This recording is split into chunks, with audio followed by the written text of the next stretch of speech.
I appreciate you guys waiting for me to get my glasses on. How'd you know I was an avid lip reader? How would you evaluate the performance that you saw from the offense, primarily, I guess, the first team? I think, you have to take a look at the film because when you have, all sorts of scenarios in a preseason game, you hate to rush to judgment.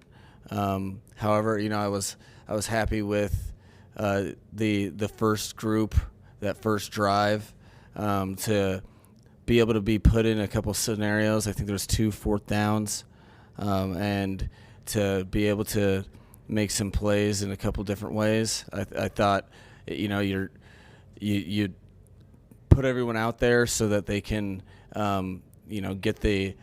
get the competitive advantage in week 1. So it's not the first ball since January, February. That's tackle, and so I was happy that we were able to operate together. And there'll be obviously some things. There was a couple of targeting issues and a couple things that we would like to clean up. But for the most part, I thought we played to our standard, which I was pumped about. What specifically did you think of Tua's drive?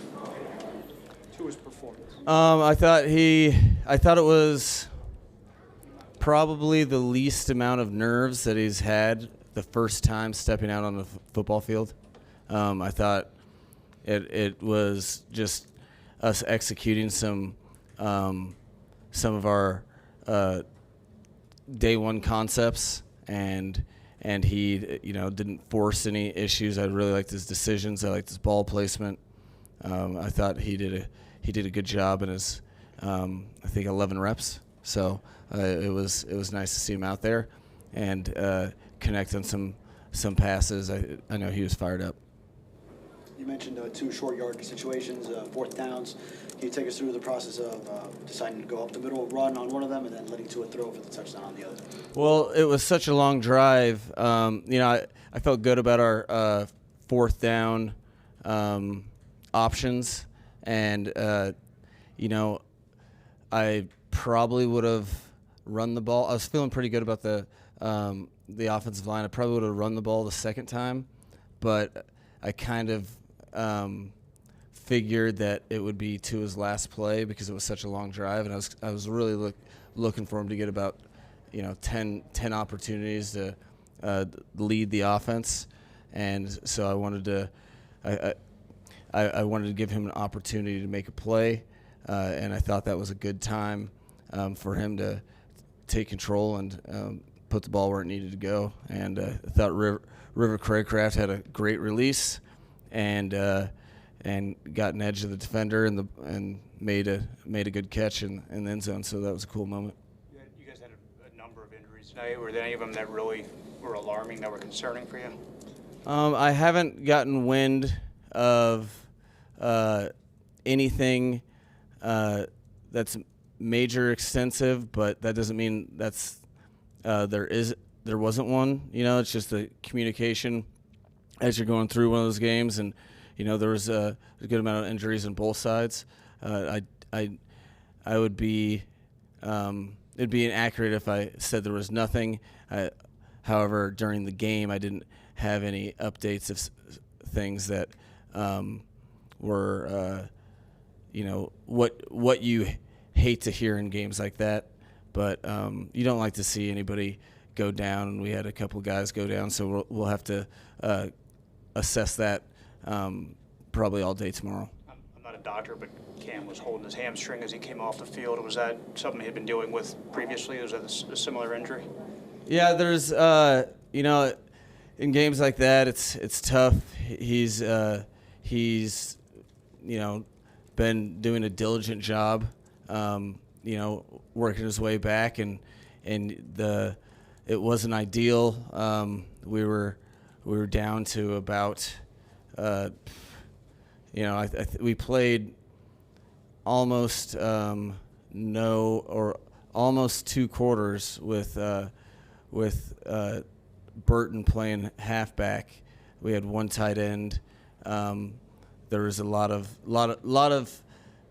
stress on the special teams. Let's just say that. So it wasn't an ideal situation, and hopefully he didn't injure it too drastically. He's done a good job getting himself back on the field, and I know he has the mental fortitude to do the same thing again.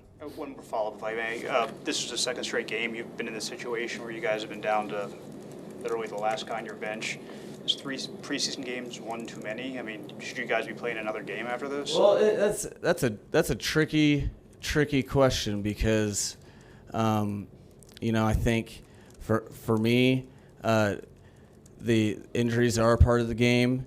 You do have to create some competitive environments to, really assess who those, the 53 and the 69 are. And, there's several years that stand out that, the third and fourth preseason game are the reason why long-tenured players in an organization were there to stay. That being said, I had the same resistance to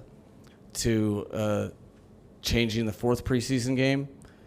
So for me, I'm just making sure that I have all of my attention on things that I can control.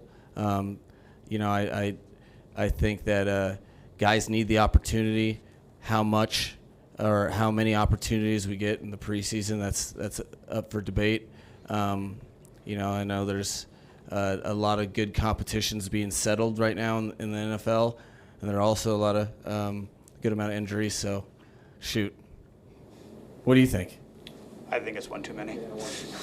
Mike, during the game, the team owner, Stephen Ross, was interviewed by CBS, and among the things he said, if we stay healthy, we're certainly a contender for the Super Bowl. Do you like those types of comments? Absolutely. I think that means I think from a team perspective, a lot of times people are hesitate to talk about goals, in case you don't achieve them. I don't really operate that way. There's a lot of steps before that, so I don't think,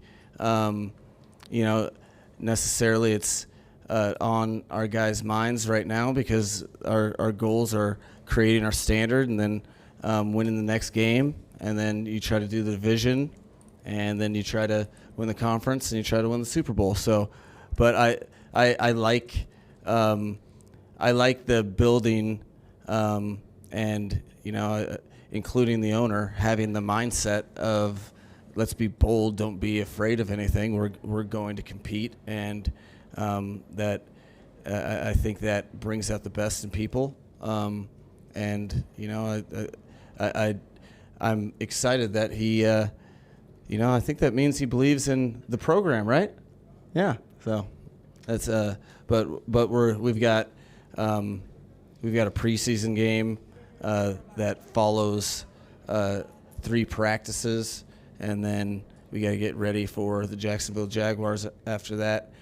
So that's where we'll be concerned, but we're building to be our best selves, and that'll take tomorrow and then the next day to do it.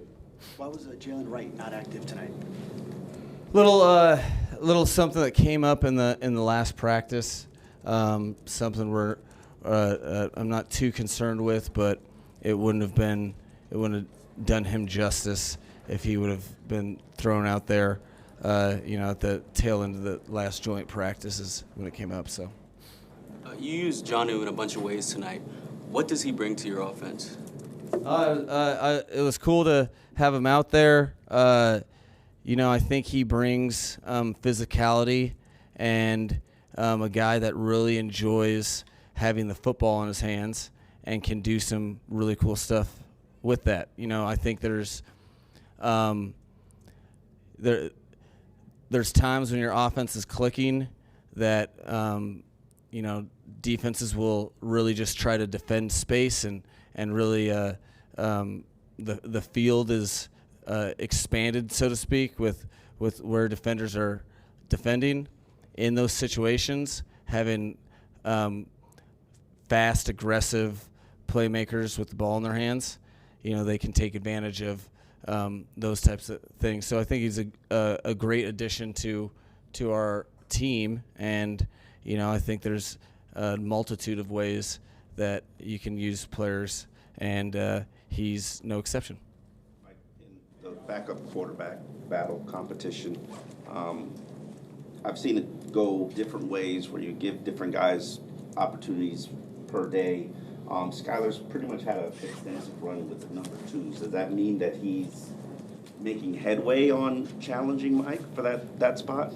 Yeah, like all position battles, just out of the sake of pure competition, when you have opportunities left, right in front of you, for me, I hesitate to make any sort of grandiose judgment. I think there's opportunities to compete, and when you have those left, before you make decisions, that you let those play out. We have been very intentional with our opportunities that we've given Skylar. I think he's made some plays. He's had some stuff that he knows he can get better at, and then you're trying to make sure that you can try to balance out the competition with some opportunities for Mike. But I think it's progressive. I'm not gray to throw people off the scent. It's really a true belief that I have, that you don't try to determine how things are going to play out. You let people take control, and it will be a very important week of practice and another game, and we'll let those play out. But I think there's been pros and cons with everyone's play, really, but I did think that Skylar did some good stuff. He had some opportunities, and he was able to do some good stuff, and there's some stuff that he could have done better. The benefit of looking at the film, I know, what stood out for you defensively? Any players or any concepts? Well, I think the overall, I think you, each team it's a different year, and it's a different team, and you set out to kind of establish who you want to be. That starts with words, and then that's the daily diligence, but then it goes to action. And I think what's standing out is the overall mentality of the defense. Our defense is someone that we're able to be aggressive. We play fast, physical with elite technique, and when you do that, play in, play out, you're able to keep people from the end zone sometimes, even when you give up a play or two here or there. I think the overall mindset of the team has been shown through our defense, really. The last two games, I couldn't be happier, where guys are finishing the game in non-ideal situations. That tough-mindedness is exactly what we've been looking for. We've been talking about all off season, but it's awesome to see. I think that collective culture and where the locker room's at, and I think you've seen that in a pretty cool way the last 2 weeks, with the defense being in tough spots, guys being beyond tired, but refusing to give in. There's been some cool efforts, and I'm happy about the overall mentality of how we're defending, and making offenses earn every yard to score points. Mike, what did you see from the rookie draft class tonight? Well, I did see a TFL, a sack. I saw really just the same thing we've really seen. I've been talking to the veterans recently just about the draft class in general, and the rookie class in general, that they're very professional, and that was I'm happy to hear that, because that was concerted. We knew to make this team, you're going to have to. There was no, just let's jump in there and get a red shirt. This is a competitive team that had, we felt like could have some spots where we could, through draft or undrafted free agency, we could really solidify and make some groups very competitive. And I think that's what you're seeing.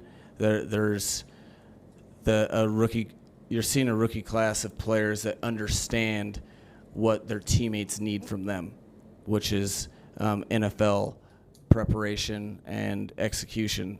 I did see Malik battle too. Had some good returns and played pretty tough. There was a lot of good stuff from the rookie class.